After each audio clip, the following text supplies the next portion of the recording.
ఈరోజు మన వీడియో ఏంటంటే, నేను చెట్ల గురించి చెప్పాలని అనుకుంటున్నాను. చాలా వీడియోస్‌లో మీరు నన్ను చూసారు. చాలా నన్ను సపోర్ట్ చేస్తూ వచ్చారు. ఈరోజు వీడియో ఏంటంటే, చాలామంది చెట్లు చంపేస్తున్నారు ఫ్రెండ్స్.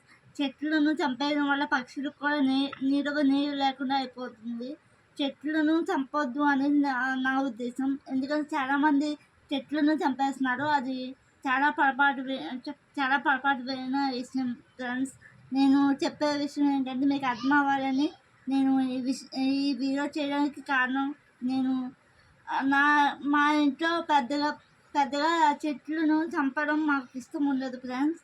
చెట్లను కాపాడడం అనేది మాకు ఇష్టం ఫ్రెండ్స్. మా మా మా ఏరియాలో చాలా చెట్లు ఇప్పుడు చనిపోతున్నాయి. దానివల్ల నీళ్ళు లేకుండా పక్షులు కూడా నీళ్ళు లేకుండా అయిపోతుంది. నేను చెప్పేది ఏంటంటే, చాలామంది